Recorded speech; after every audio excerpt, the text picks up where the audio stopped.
Welcome to the only place where real, raw, and vulnerable conversations happen with IFBB bikini pros to give you an inside look at their struggles, strategies, mindset, passions, and all of life beyond the stage.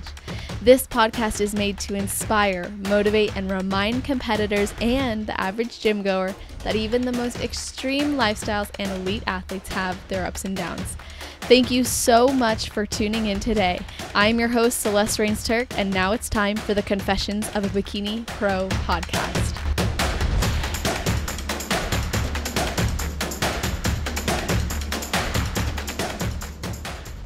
On this episode, I am sitting down with a full-time periodontal therapist for a nationally ranked cosmetic dentist who specializes in physiologic-based neuromuscular dentistry. And this athlete was born and raised in St. Clair, Michigan, and currently lives in Royal Oak, Michigan. She has always been passionate about fitness, and today we get to hear all about that. So welcome to the show, Sarah Cobean. How are you doing? Yay, I'm good. Thank you. I loved the introduction. Thank you. You're welcome. I'm so excited to be on. I'm happy you're here. And as you know, I got to ask, what is something you do right before your heel hits the stage? Okay. So I have heard you ask this question actually to a few competitors on your podcast. So I have been kind of prepared for this one. Basically, before I go on stage, I'd say probably when there's maybe about 10 or 15 girls ahead of me, because I try to keep my nerves as low as possible and just not really think too much, honestly, about the stage until it's just about my time. So I'd say when there's maybe about 10 or 15 girls in front of me, I just start praying. And I start praying for courage. I pray for bravery, for confidence, not necessarily to win, because you can't expect that to happen. You hope for it. But I really just pray to be brave. And then I guess probably like when there's 5 girls in front of me and I'm starting to fix my hair and get ready, I just it's more of a mental thing. I don't do any real physical things, but I just kind of switch myself into actress mode, I'd say, before I go on stage, because I do have to some degree stage fright. I get nervous, and I do, to some extent, I don't black out, but, I jitter a little bit. So you kind of have to walk into every competition. Like, I tell myself before I go on stage that this is my show, that everybody's my audience, and they're all here for me. And, I love that. I know that sounds kind of, I don't want to sound conceited by saying that, but for those 30 seconds or 2 minutes that you're on stage, that's really what you have to believe, that this is your show, and look at me. You just kind of have to be somebody who you're not for those couple minutes. Yeah, you almost become like a performer and someone bought tickets to come see your show. Exactly. And we prepare so long for this, and we go through our posing, and it's like you just kind of literally have to snap out of any nerves that you have and just pretend that they're not there. And sometimes that really does require you to be an actress. And when you study all these YouTube videos and you're studying, all the pros and their routines, you have this vision of what you want to look like on stage. So that's really your chance to go out there and be exactly what you've prepared for however many months. I like that a lot. I actually really like that, stepping into that vision that you've had in your head for so long, and then also the accumulation of all the work you've put into it. Sometimes I think about Steven Tyler performing in front of millions of people, because he's just such a rock star. Aerosmith in general, my favorite band. Yeah. And I'll watch some of their live performances. I'm just like, can you imagine having that many people? And then when I watched the Olympia this year and they panned the crowd, or there were pictures posted of the girls on stage from behind with all those people in the crowd. And I was like, damn, that is no joke. That does not even compare to a regional show in terms of audience. No. And national shows compared to stage shows, it's different. One thing that I do want to point out, because this is one thing that I think all first-time competitors really need to know when it comes to stage fright and being afraid of the audience and being afraid of being looked at, is that when you're on stage, if you can see past the judges, I mean, you're lucky because those lights are so bright when you're on stage True. that you can't see the audience. They almost don't exist. So you are there really just shining for what feels like 7 or 8 people. So, Mm. the idea of being watched by thousands or hundreds, or I don't know how many people go to your shows, but I mean, you kind of have to just take that away because you don't see them when you're on stage. I like that a lot. It's definitely true. Like the only time I can see people in the audience is when I'm backstage and I'm looking for them, you know? Exactly. Yeah. So you can kind But of see where your people are. Like somehow it's yes. really weird because I can almost always like pick my boyfriend out, but he's like the one person, Same. so my mind just kind of goes to him and I can find him and I look at the judges and I look at him. I just go back and forth. That's awesome. Yeah, it's so true. Like literally the lights are blinding, and I think also it's so important that we're making eye contact with the judges. It's so important that we acknowledge each and every single judge there. And we are putting a show on for them, especially in prejudging. Like you're there to connect with them and make sure that they know, just like you said in the beginning, that you are stepping into someone. This is your show. This is your time. And if you can portray that to the judges, you're going to come off so much more confident too. It shows. And that's what they want to see. When the judges are looking at you, they're judging to see, are you ready for the next level? Is this somebody who I want to see on the next stage? Most of the girls you're up against all have incredible physiques, especially once you get to the national and the pro level. Everybody up there is good. So they're not just looking at who works out the most. They're looking at everything. So you have Yes. to shine that. Such a good point. And I know that you were never much for team sports in the early stages of your life. No, So what is it I'm so about bad. so what is it then about bodybuilding and being an individual sport that it is? Like what is it that you love about it? I think with bodybuilding is that, I'm a very deadline driven person. I need a goal and I need something to be working for. So when it comes to bodybuilding, there's always a new goal. There's always a new challenge and your mind is always set on something else. You're never satisfied. Even when you reach your peak, if you win, you're never satisfied. So I think the thing with bodybuilding is for somebody who's deadline driven, that deadline just constantly keeps pushing back and it constantly keeps me pushing forward. Mm-hmm. And on top of it, to see your body change, it's like opening up a present constantly. Like you don't know what you're capable of until you push yourself hard enough. I don't know if that makes sense. Yes, I just wrote a post today talking about like the kid who got an avocado for, like for I think it was maybe Christmas or something for a gift, and he's like, "Oh, and look at avocado," and he like gave it a hug. No, it's like that's how we should be looking at every single thing in our life because it may be like the reason he was so excited about the avocado was because he loves avocados, I'm assuming, right? Or he was excited because he likes them. So he didn't have this expectation of some like other grand gift. He was just present in the moment enough to celebrate that it was an avocado. And I like to compare that to like stepping on stage, seeing your stage shots, things like that. At one point, like you didn't expect you'd ever look like that. And now you can celebrate it and be like, look at avocado and like be happy and celebrate, but also knowing that, there is a future deadline. There is another thing coming and you won't ever be satisfied. And of course, like our human fallacy is that when I achieve this thing, I will be happier. But then we get there and we want more. No. And that's okay. It's a great thing to continue pushing for more, and bodybuilding allows us to do it. But can you also look in the mirror and say, look, an amazing body, a supportive soul, something I can do for myself every single day, and celebrate that, right? So I like how you say that, seeing your body change is like opening up a gift at present. And when you can see your body that way, it's so much more motivating to continue to preserve and fuel and take care of her. Exactly. And, another thing when it comes to like bodybuilding and of course, it's awesome to be lean and stage lean, but one thing I love about bodybuilding too is you learn to love your body. As long as you take care of it, you learn to love your body at every step of the way. Cause we all know that off seasons have their purpose too. And you have to get comfortable being a little bit uncomfortable in your off season, not necessarily to go overboard, but when you're an athlete and you're doing this for a purpose, it's like you really embrace every single in between and step of the way. Mm-hmm. And did you ever have any body image or confidence struggles? Oh yeah. No, I do. And you know what? It's something that I still really struggle with. I mean, I don't know if, when you struggle with it, I don't know that you ever overcome it. You just learn to really manage it. And,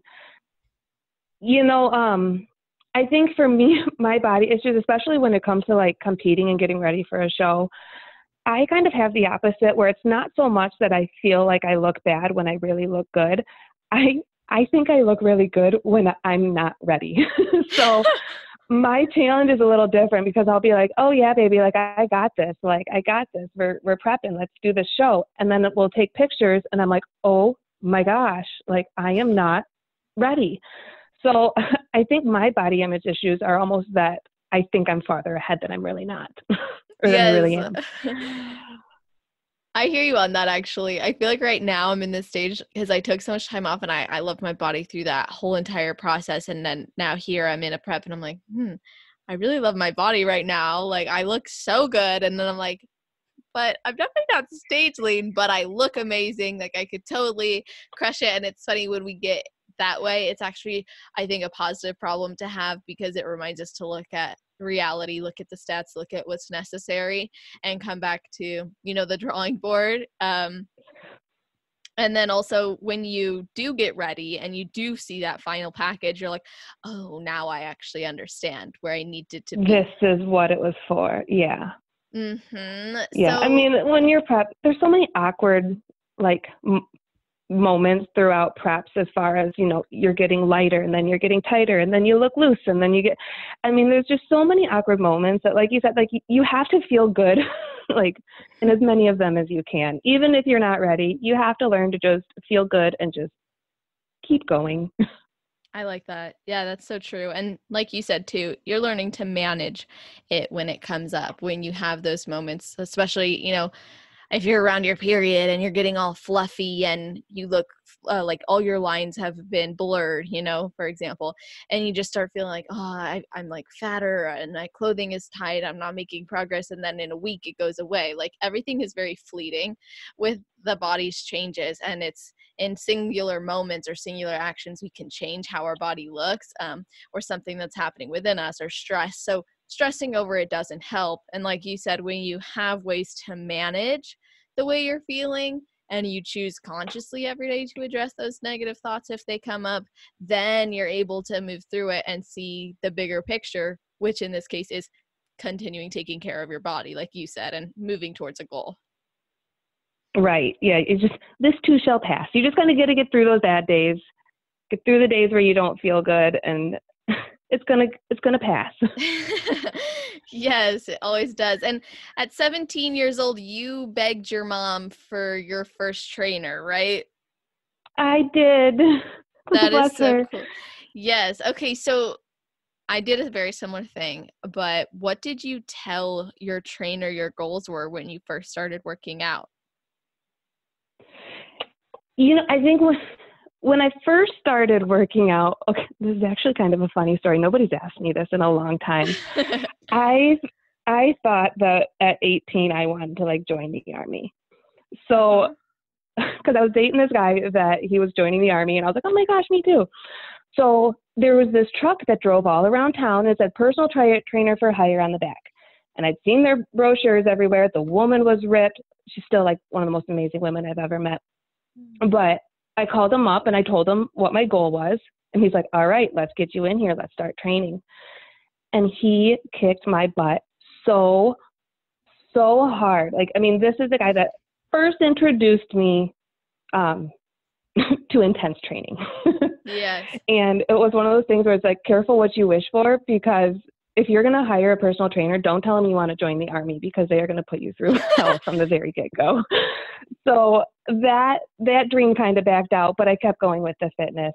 And from there, I worked with them. I used to pull weeds in their garden in exchange for workouts, because eventually, my mom kind of, she's like, okay, so this is enough. And then, I had to get the money for it. So I would train with them at 5 a.m. for an hour. And then I'd go out into their vegetable garden and pull weeds and pull vegetables for another hour or 2 hours as a trade. Making it happen. I made it happen. That is awesome. You do what you have to. I love those kinds of stories so much. Like, that says a lot. I think we had, I don't remember if it was Jordan. It might have been Jordan, but someone said that they could do like a prep on a dollar store budget. And then another woman I spoke with, she's an amazing woman. Her name is Anna Deltro. And she's not on this show, but she's really well known in the NPC, specifically in muscle contests and all that. And I remember we were all having dinner with the team that I'm on, Team Edge, and she was like, yeah, I didn't have the money to do this. I would have to go to the store and I would have to make things work. I didn't have the right amount of food. I didn't have what I needed or what was on plan. And what I love about those stories is it shows that the passion is so much stronger than any excuse. Like, the desire to change, the desire to experience something becomes so much more important than anything else and any excuse, and you make it work. And so how long did you pull weeds for them? This went on, well, in Michigan, we have our winters. So just for the summer, summer to fall. Once the weather got too cold, I didn't do it anymore. And then I just kind of took a break from training and went back to training myself. And then I got my career and ended up moving away. So, I still keep in touch with them. But I mean, I'm just, I guess, to this day, I'm just really grateful that, like you said, when you can't afford it, when there is a will, there's a way. Most people, if you look at most competitors, unless you're, winning the Olympia or have like a ton of sponsors, I mean, even those people, we're not living in mansions. We're not driving incredible cars unless you're like running a clothing line that's really successful. I mean, competing is expensive for every single person that does it. And one thing I've come to find is that there are ways to cut costs, and you can compete for very little. You just have to want it bad enough. And you ask around, ask people for their tips. And I mean, I can give you a $60 a week meal plan. I mean, you can do it. You want to give us that meal plan? I can. It's pretty plain, but it works, and you get all your macros, so it's not too disappointing. Yes, so that's cool, and I think this is also a good opportunity if you are listening and this is something that sparks interest to you, or you are trying to figure out ways to make it work. Ask people who have. If Sarah has a way, I'm sure she'd be willing to at least help. And what are some ways that you've cut costs? Well, I rented one of my bikinis. Bikinis can cost anywhere from $500 to $800 right now. So, I mean, one of my shows when I did Miami last year, I rented that bikini for $150. Up until this coming show, my pro show, I always put my own extensions in, and I do my own hair. You can do your own makeup. There's a bunch of pros that have YouTube videos about doing your own makeup. I pay for mine because it's just one less thing I have to stress about. But I mean, you can do your own makeup. I mean, if you could do a local show, the entry fee is not a lot. There are so many ways to cut back, and people are stressing out about their $600 bikini that they don't need to buy. I mean, there's Facebook groups that sell used bikinis for dirt cheap. Yes, this is true. And if you do get a $600 bikini, you don't need another one for your next show. Exactly. That's another thing that I've learned too, because this is going to be my first bikini that I've actually worn for 2 shows, because I usually either rent them or I buy them and sell them. Yeah, which is also another great way of doing it, is buying and selling. If you do have like a thing for new bikinis, then yeah, buy and sell. You might obviously lose some money on it, but it will still only be maybe around the cost of having you had rent it, or something similar. But there's so many options out there now, and there's really no excuse. Again, like, if this is something you want to do, you can make it work. Now, of course, I wouldn't, promote, go out and spend all your money on this and hope for a sponsor, because we can't necessarily make bets like that all the time. Right. But continue to believe in yourself, continue to make it work, continue to see that you're worth investing in yourself, but also it's okay to, be a little bit more mindful with your spending, and other people will also. Yes. And I think people will see your value beyond, oh, she wore the same bikini, or, oh, this. I wore the same blue bikini for my first 3 shows. Well, my 2018 3 shows. And I had no issues with that. I felt like it became a look, I was like, this is a look now. And then I won a bikini in a giveaway. So that was cool. And then my next one, Heck yeah. Yeah, my next one, I'm lucky enough to work with Ingrid. And so, we kind of work something out with that, with Team Edge and everything. So it's just like, you can connect with people, you can develop opportunities for yourself as well. And I think, never count yourself short, and don't wait for things to be handed to you either. Like, it's okay to ask for it too, make Oh, something. yeah. Well, so much success comes from who you know. Nobody can do this on their own. Coaches have coaches. You need to ask questions, because you can't do this sport by yourself. The internet's not going to be enough. You have to network, and you have to get to know people and take advice from strangers. But also, you got to do research. You do. True. There's definitely a lot of ways, like, you can make it work. I don't know that I love everyone saying all the time, like, competing is so expensive. Like, yes and no, right? It's about what you're trying. Mm-hmm. Yeah, if you're reaching for the stars and you're trying to pull an Olympia look on a state stage, you're going to be spending a lot of money. Yes. But you don't have to. That's the thing. Sometimes I feel like the people that are saying it's so expensive, it doesn't have to be.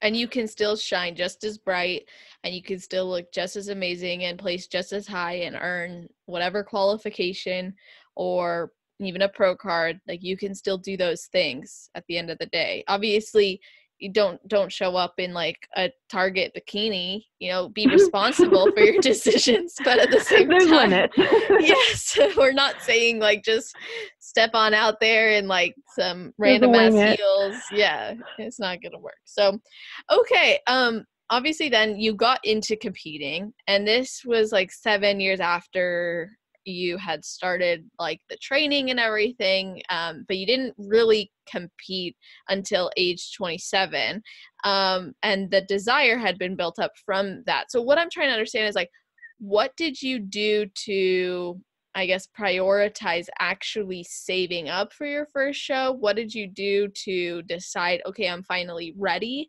to compete? Because I know that the reason you held off was for finances.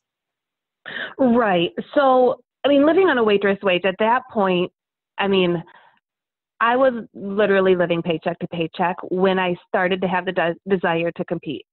And at that point, I just didn't even have a spare penny to put towards it. So, but what I did have a gym membership, and I just kept going to the gym, and I kept my mind set that someday I'm going to compete. So knowing that someday I was going to hit the stage, I just, I kept watching the YouTube videos. I was reading the magazines. I was looking up the exercises. And when I could afford it, I would, train with somebody. I kept pushing myself to stay fit and stay in shape with the intention that I would compete someday. So when I finally graduated and I did start working in dentistry, at that point, I could actually budget my way into hiring a coach. And then it just kind of worked out from there. But even then, I still kind of did it the bare bones way. I didn't invest a lot in my hair and makeup. I didn't invest a lot in my suit. But I invested in my training. And I think if you're going to put money towards something, put it into your training, because whatever your suit looks like, whatever your hair looks like, you have to bring a good physique to the stage if you want to win. Nice. That's a great point. And of course, when we first connected, I had asked you what the hardest part of starting a prep was for you. And Mhm. so you said that it was actually cutting out certain foods or meals you love from your off season. And, you never get cheat meals on prep because of how your body works. So what is required of you to bring your best conditioning and look to the stage for you specifically? So this is kind of funny. I tend to be. It's just something I've learned to take ownership of, that I'm a difficult client. I I really struggle with the food aspect, and I have to start my prep way, way, way early because it takes me several weeks, if not a couple months, to really get 100% on my diet. And the biggest change is that, when I pick my show, like I have to tell myself, like I have to talk myself all day long. All day long, I have to pep talk myself to get through cravings, to get, just to keep my mind set on the mission. So I usually the turning point for me is when I basically just look in the mirror and I say, like, all right, this is it. There's no going back. I'm running out of time. If I'm going to do this, I have to do it now. And that's really what happened going into this pro show. Is I wasn't sure if my body and if my my willpower was really going to get me to the stage, because I was really fighting a lot. Like 14 weeks coming out of a show, because I just competed in June, is really awkward as far as reversing and then getting back down. So I struggled a lot for the first probably like 8 weeks or so. And when I went to put my my application or my contract in the mailbox, I actually did like one of those double takes, and I had to stop and tell myself, like, before I put this letter in the mailbox, like, I'm going to do it. Like, my stomach dropped a little bit. I got a little bit nervous. But at that moment, it's like, there's no going back. You're going to do this. You're going to do it 100%. And that's usually the turning point for me. It's just a mindset where I'm like, okay, no more joking around. That's right. Everything is about the mindset, isn't it?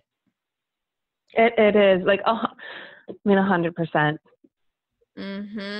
So, okay. So then the next thing that I wanted to know in terms of like you actually getting into the competing realm is when you decided to start like stepping on stage, you faced failures that have helped you to grow and to learn. And this was in 2018, prepping for Miami.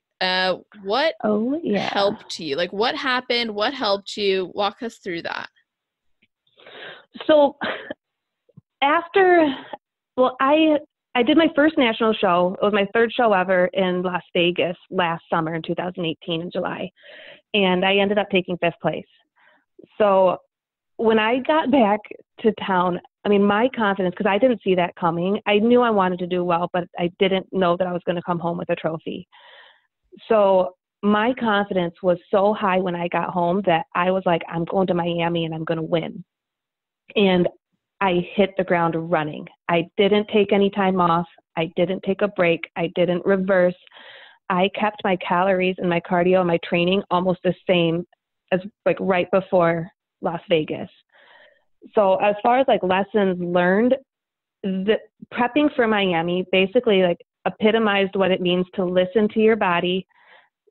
And if you're not 100% mentally and physically, you need to know when to call it quits.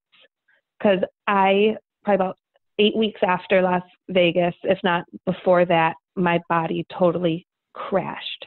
And I mean, I went nowhere. There were no calories left to cut. There was no cardio left to increase. I pretty much did everything wrong. I mean, everything that people say, don't do, I did it. And I learned the hard way of what it means to literally feel your body just stop working. And that prep, I ended up going on stage. Like my normal stage weight is about 130, between like 130 and 132. And I went on stage at 140 pounds, and somehow I ended up getting 12th. We still don't know how that happened.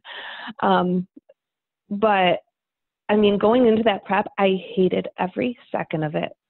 and my mood was awful. Like my boyfriend would say something and I would just snap. I would cry. I know my hormones were affected, and I drove myself into the ground. So as far as like failures, like my phrase, like that whole like awkward 12 weeks, I think it was, I just kept saying, I got this. I got this. Don't worry. I got this. And I knew deep down in my gut that I did not have it. Because, I mean, I was treating myself to snacks that, I mean, are not even on an off-season diet. I mean, I was being sneaky. I was being lazy. I was skipping the gym because I just didn't want to do it anymore. And I should have known better to call it quits. But my pride was so heavy that I kept going anyways. So, I mean, I'll never do that again, ever. Coming out of Chicago, I did reverse. I did take a break. And, I mean, it just made all the difference. So after Miami, did you take a break? I took the best break. I think what I really needed was just to not feel pressure for a little while. I put so much pressure on myself coming out of Las Vegas to win in Miami that it almost had the opposite effect on me, because for me, under pressure, I do have a tendency to shut down and I kind of dig my heels into the ground.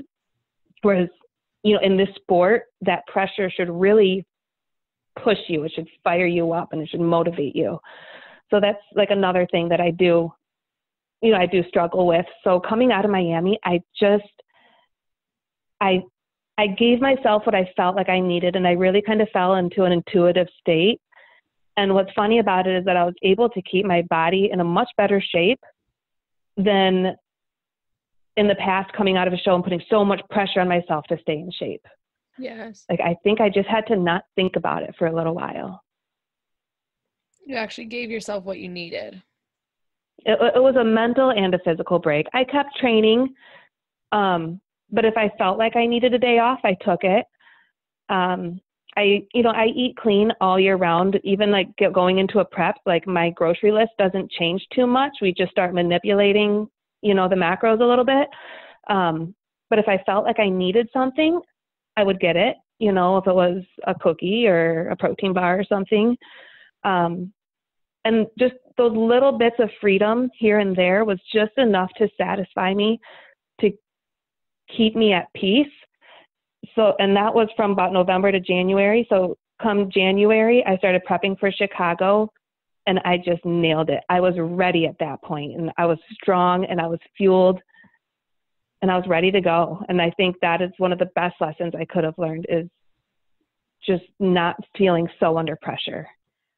Okay, so then you were able to have a successful prep into Chicago, and you learned basically from that experience after Miami that, you did need that time and space, and those little freedoms added up and helped you a lot. And the judges had given you feedback, which was basically, you needed to look softer than Vegas, but harder than Miami. So how did you know, like, how did they know that was what was necessary? Like, were there similar judges on the panels, or had you sent them different shots from different shows?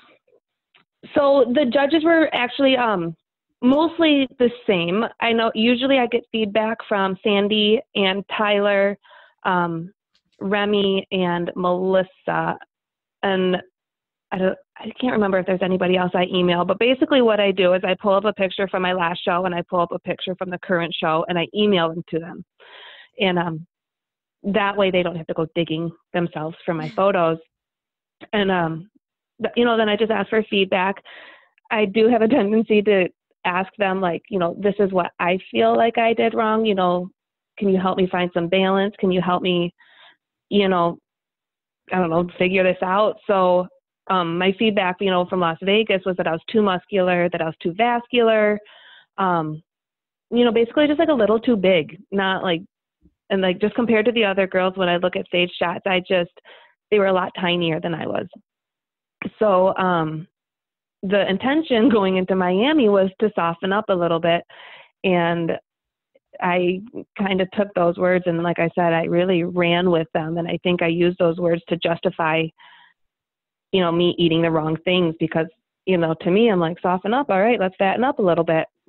Yeah. So that's really how I presented. And it was just so soft. I mean, the pictures just show it. So coming out of Miami, they said, I needed to find an in-between, that, in Vegas, my shoulders were too capped. My calves are always too vascular. I always get feedback on my calves. Yeah, your calves are incredible.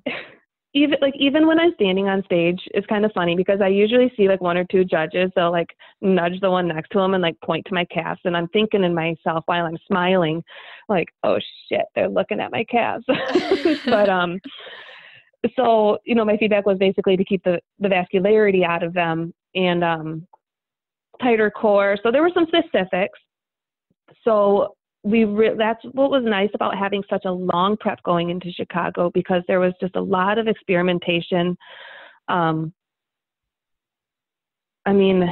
conditioning, because I love, when I get closer to the show and I really work on conditioning, I did have to pull back just slightly on that. I didn't focus on heavy lifting. Coming into Chicago, I actually had to lose some muscle. Which part of that had to do with some dieting too and, cardio, but the heaviness and my training style just had to change, and there's different ways that we did that, but I kind of just had to pull back on the reins a little bit in a couple different ways. And, like I said, my food, I did a very slow step down, as far as calories, and I guess you could say I did things the right way by just really slowly slimming down. And rather than checking my weight constantly, I focused a lot on my measurements, where I was checking my waist and I was checking my thighs and I was checking my hips probably like every other day or so. And that's what kept me on track. Because as women, obviously, our weight will go up and down. It can go up and down 4 or 5 pounds in a day, depending on, sodium, water retention, hormones. So for me and my body, because I do tend to be heavier, I have to go by measurements, and that's what kept me on track for my prep into Chicago. Wow. Okay. So I wrote down a lot of notes because there's so much going through my head. You said that in Miami you were too soft, and that was like a way to justify your decisions, and then you got feedback from the judges that your shoulders were too capped and your calves were too vascular in Vegas, but you also needed a tighter core. So you got all this different feedback. What did you do to take vascularity out of your calves? It's so specific, right? Like, let me just take it out of my calves, like, no problem. It's actually, so it was actually kind of, I want to say it was hard, but now that I'm thinking about it, maybe it wasn't. Sugar is my number one enemy. Sugar will pop my veins out in a heartbeat. So, I completely cut all sugar out of my diet weeks in advance. And as far as, like my peak week and stuff, like my entire prep, I cut carbs for 2, maybe 3 days tops. Throughout my entire prep. And then right before stage, I do a very, very small carb up with just like very dry carbs. Because I fill up really fast, and that's when a lot of the vascularity comes in. So for prejudging, I got on stage and my calves were actually not too vascular. I have some pictures where my calves look okay. So before final Saturday night, I was sitting in the back room. It was probably about 15, 20 minutes before going on stage. And my boyfriend says, go ahead and put some honey on this rice cake. And it was my first time having sugar in like weeks. So I put honey on my rice cake, and literally about probably 5 minutes later, I'm watching these veins come out, starting at like the top of my thigh and going all the way down my calves. And I'm like, oh no, oh no, oh no. But at that point I knew I'd already been judged, but still it was just kind of funny because that was like the magic moment where I'm like, okay, this is how I keep the veins out. Yes, you got to learn from that experience. I did. So now, this weekend, I am not going to be having any honey before going on stage. Yes, it's almost time to step on stage again. It is. And I'd be lying if I said I wasn't like totally freaking out in good ways. Good, and it's all like exciting nerves. But I just found out yesterday that, Ashley Coltwasser's coming, and she's Oh my competing this gosh. weekend. So I'm like, my pro debut, I'm going up with 3-time Miss Bikini Olympia. And I mean, I feel the adrenaline like make my skin crawl, like thinking about it, because I'm so psyched and I'm so pumped.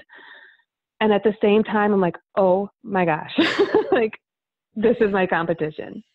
Yes. Yeah, but it's also cool because it'll give you that opportunity to see how do I stack up against them. Exactly. Like this, I mean, of course I want to win. And I go into every show, like I said, you have to pretend like every show is your show. And I'm going to walk in on Saturday morning with the same mentality. But this show, ultimately, it's going to be an experiment. There's 15 girls signed up so far. I might come in 15th. I don't know that I'll come in first, but, you know, I would love to place top 5 or top 6. But it's going to be an experiment. I have no idea where I'm going to stand, because I maybe it's all in my head, but I do feel like I have a different physique than, you know, a lot of the typical bikini girls. I do tend to be more muscular and a little bit heavier, and some judges love it and some not so much. So, yeah, what have you done or what have you been doing to bring this look to the IFBB Pro League? Like, what has been different about this prep, or what are you doing for it?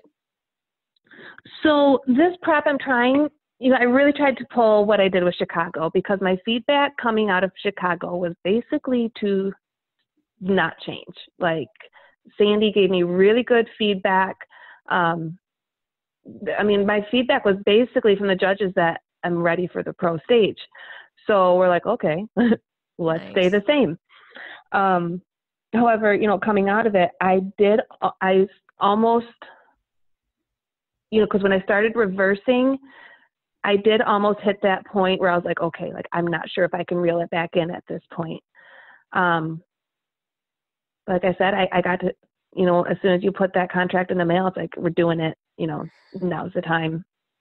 So, you know, I really don't know. I'm hoping I can pull off what I did in Chicago. I don't know how even my Chicago physique will hold up next to, you know, the Olympians, but, That'd be awesome. I'm going to bring my best that I possibly can this weekend. And I think it's just going to be a fun, thrilling experience. I mean, because the fact that I even get to do this is just such a gift that, I mean, I just get chills to think that I'm going on the pro stage. It's crazy.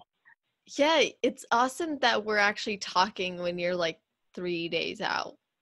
Or I took a nap before our phone call because I'm just like trying to survive right now. Got to get the most out of every brain cell that's turned on. I do. I still have to train tonight, so I'm like, all right, I need my midday nap, and then we'll bring it home. Yes, you know what? But this is what's cool is like we haven't gotten to talk to a lot of girls who are so close to their show or to a show. And I appreciate you coming on during peak week to talk and to share with us. So what are some things that have been going through your head as you're preparing to get to this pro debut? So normally, I mean, especially peak week, peak week is usually like the most exciting week for me because my body is very strange and we still haven't quite figured it out yet why for some reason I break through every time at like the last like 2 weeks. And break through to where like every day when you wake up, like your body just starts changing. Like we call it breaking through, where like you just keep pushing, you keep training, and eventually the day's gonna come when you get close to a show where you wake up in the morning and you're like, wow, like your metabolism is just full speed ahead. So I don't really even appear to look stage ready until I'm like 4 or 5 days out from a show. And then all of a sudden it's just like things happen and I pull it together. Wow. A lot of it has to do with the way we step down, you know, like I said, just with the carb manipulation and stuff. But this prep, I'd have to say I've been more nervous. You know, it's kind of like when you're coming from a state show and going to your first national, you hope that you're ready. You hope that you're going to look good on stage, and you hope that, you know, you're at that caliber, but you don't really know until you get there. So, you know, I've pushed just as hard, and, you know, I'm giving it my all, but I'd be lying if I said I wasn't nervous. Of course. What are you You know, most I've nervous had my about? ups and downs. I've only had like 2 meltdowns, so it's not that bad. 2 meltdowns in the span of the last 24 hours. I'm just kidding. No. No, a little more spread out than that. Throughout your whole prep. Yeah, it hasn't been that bad. I mean, you know, my first show, of course, I had like meltdowns all the time. I'm like, oh my gosh, my hormones are so crazy. But once you realize that this is all just part of the game, you kind of have to learn to roll with the punches and take the bad days and the grumpy days and just learn to laugh at them. And like I said, you get through them. Yes. So I've just really learned to kind of, you know, have more humor throughout the process. I like that. Laughing at the challenges, or laughing at those random things that come up that are responses to us being in a deficit or being so dieted down or not yet carbing up, like all these different things. So what is the most exciting part about this for you? Like, what are you most looking forward to? Oh my gosh. So this show is actually, it's an hour away from my home. So it's in Ypsilanti, Michigan.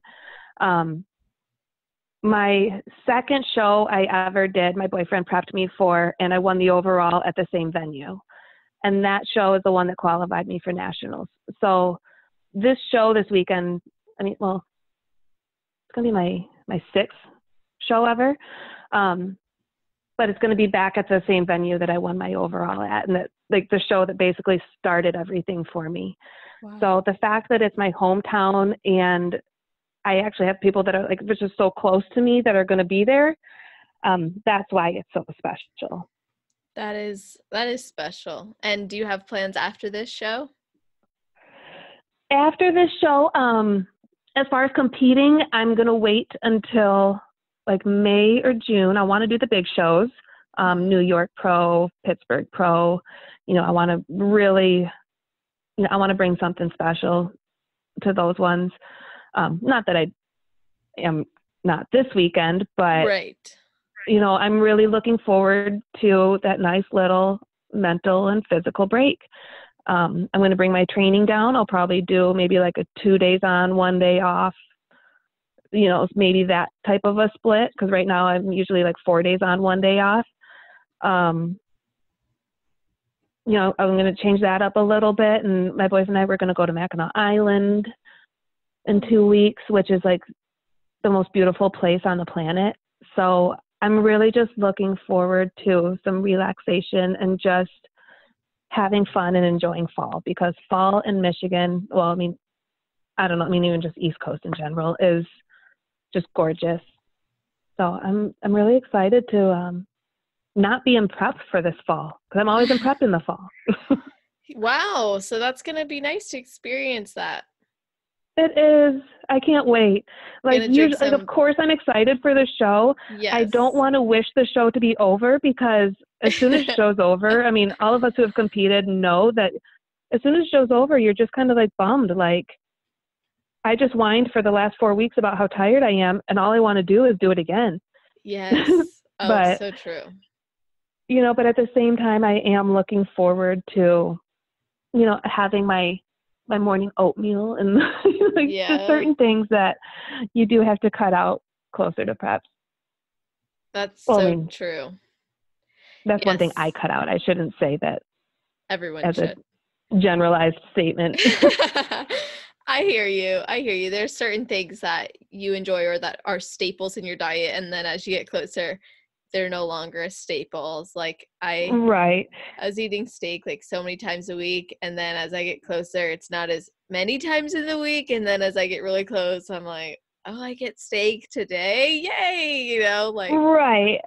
And I mean, there's nothing wrong with steak. There's nothing wrong with oatmeal, but like for me, like when I'm closer to a show, like I get more bloating from oatmeal. Like there's certain foods that and sweet potatoes. There's certain things that even though they might be good for you and healthy carbs, I can't chance, bloating right now. And, there's Yes. certain things like that that's like, just because it's healthy doesn't mean it's the right placement at this point in my prep.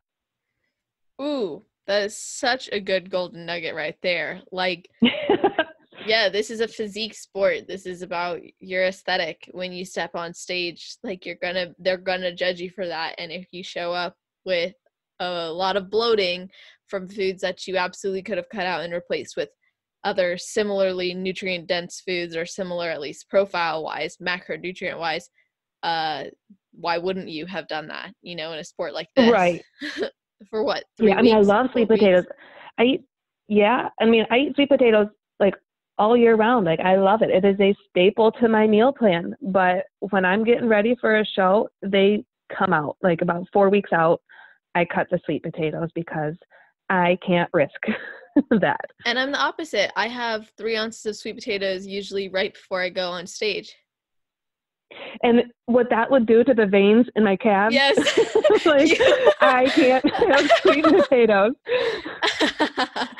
Yeah, no, that's not a good move for you, especially if it's like baked all deliciously. So yeah, it's interesting to talk about the different things people do for their training and nutrition. And there's a lot of women who are inspired by your physique, and there's a lot of people who would probably look at you and be like, what does she do? Like, what is her secret, or what is her programming? And something I love about doing this podcast and talking to girls is I get to hear about different splits sometimes. And for you just mentioned you actually train 4 days on, 1 day off, which I don't commonly hear about. I hear mostly splits are like, I train 5 days a week, I train 6 days a week, I train 7 days a week, but one of the days is an active rest day. We hear all these different things, and we see all these different things online. So how have you been training? How did you figure out this is a split that would work for you? How did you even determine all this? So my boyfriend's my coach. He's a bodybuilder too. So he pretty much designs all of my training and all my splits.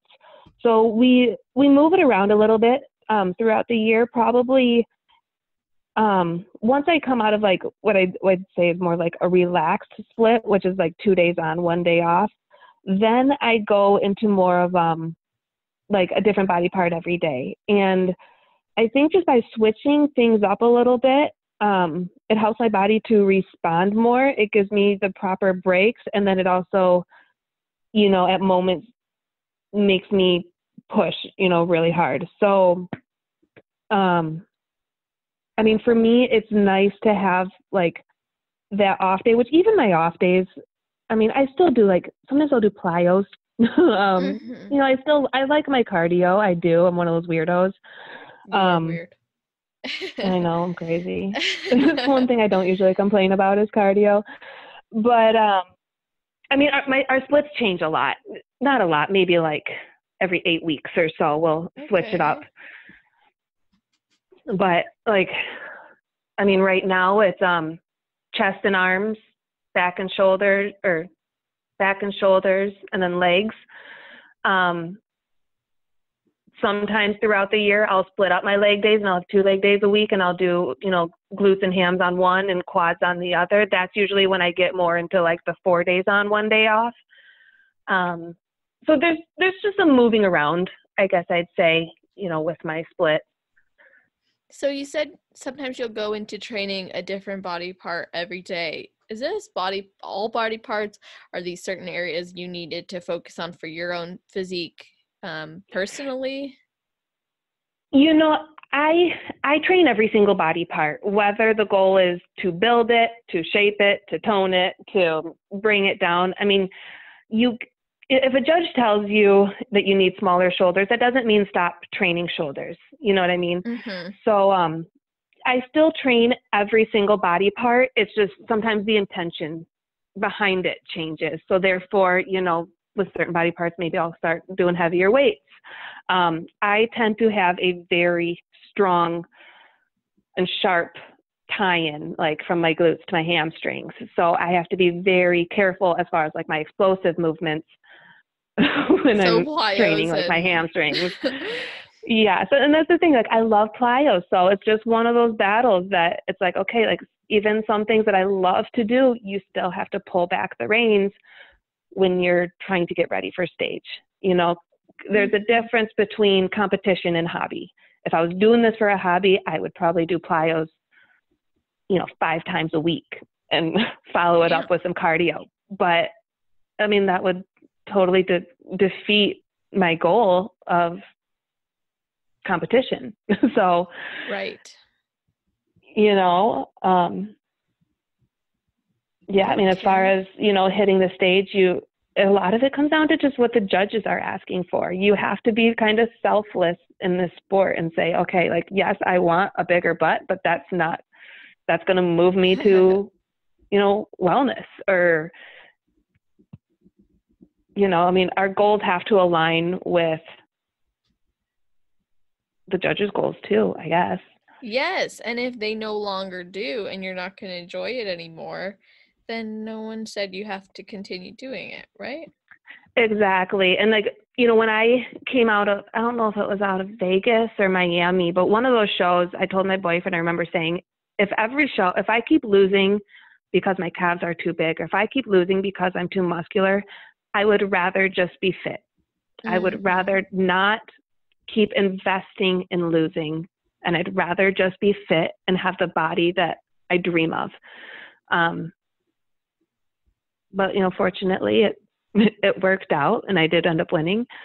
So, I'll see what the future holds. I don't know what my pro feedback is going to be like. I'm excited. I'm excited for you. I'm excited too.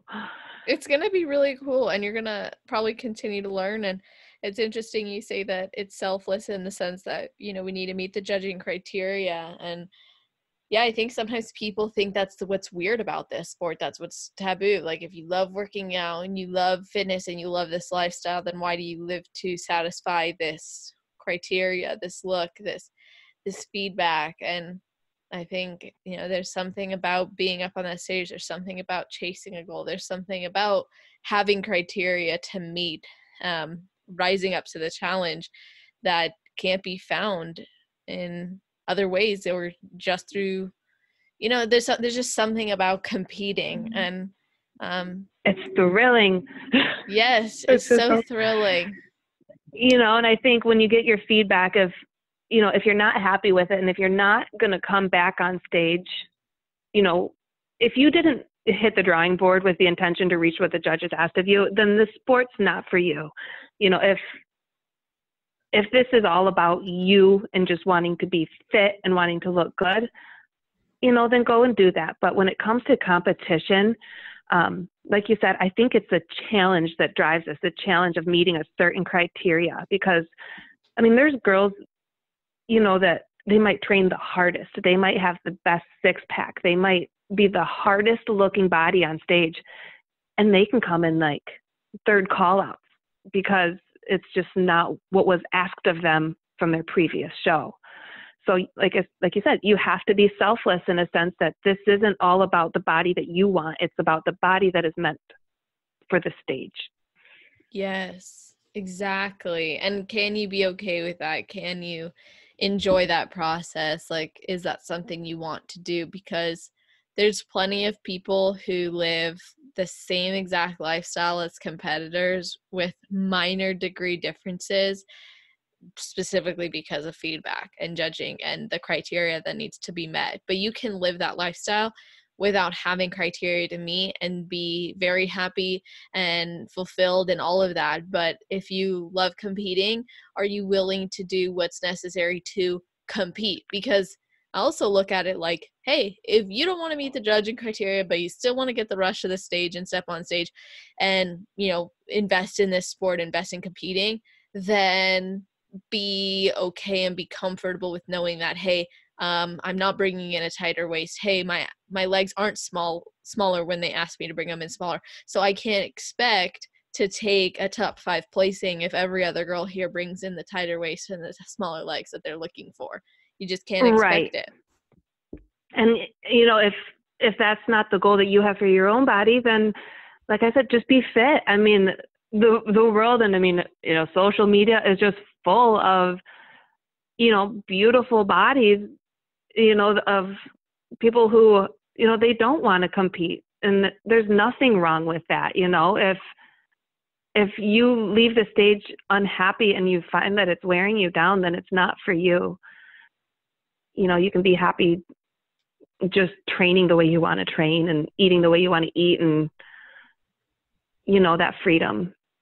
Yes, like just because you're into the lifestyle doesn't mean you have to compete. And just because you once competed doesn't mean you have to continue competing. And just because Right. you're like, even if you meet all the judging criteria and you could freaking rock that stage and take down like the number 1 bikini athlete, and you've got that body and so many people have told you and blah, blah, blah, blah, but you don't like it, no one says you have to do it. Exactly. No one's making you. Yes, and I just love your perspective. I think that you've given us a lot to think about too, and I really like that this is a more realistic look at it and understanding like you may not be cut out for it. It may not be for you, and if those things are true, you can still compete, but just with different expectations. Yeah. Yep. Mm-hmm. Exactly. So, okay, so what I love to do at the end, as you know, is just ask if you have any advice for newbie competitors and then any advice for competitors who are on their road to pro. You know, it sounds so cliche, but you can't give up if it's something that you want bad enough.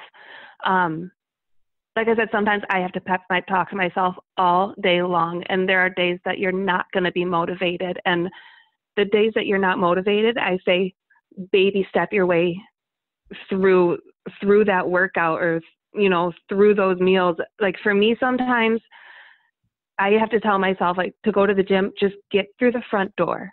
And then once I get through the front door, it's just start to warm up. And once I'm warmed up, I'm ready to rock and roll. And there's days where you just have to show up no matter what and just start. Everybody has a day one, you know, I mean, from your first day of posing, from your first show, from your first workout, everybody has a day one, and you're never going to be successful if you don't start somewhere. And wow. That's it. I just encourage anybody that wants it bad enough to not give up if it's truly what they want. That is awesome. I love that advice. And I would love for people to be able to reach out to you, connect with you, get that $60 meal buy on. Right. But just really just connect with you. So can you let everybody know where they can find you? Yeah. So, I mean, I'm really just solely on Instagram and Facebook. Cool. SarahCobean.ifbbpro. On my Instagram, our email is on there. My boyfriend and I, he does coaching for bodybuilders, men's, all the men. Mm-hmm. And Nice. then he does bikini competitors too. And then I help out with some bikini. We don't market ourselves as like coaches, but we're available. But, you know, our emails are on there too, and we can get messaged through there. So Great. that's really the only way to contact me. I say Facebook and Instagram. And email. Awesome. I'll make sure to put all of that in the show notes page. So for you guys listening, that's always on celestial.fit/podcast. You can find all the show notes there, all episode notes from any previous episodes as well, every single link, all of the stuff we've talked about. It's all going to be there. So make sure you check that out. And I really appreciate you guys listening and tuning in again. And Sarah, I appreciate you taking the time to come on. Thank you so much. It was fun. Like I said, I hope I didn't get too chatty, but No, I'm just so happy you had me on here. I'm really, I guess I'd say, honored that you wanted to chat with me. Yes, of course. I am so glad that you came on, and I feel the same way. It's always an honor to talk to people like you who are just amazing and have great perspectives to share. So I appreciate you, and I hope that everyone listening, I hope you all have an amazing rest of your day, night, or morning, wherever you are in the world while you're listening to this episode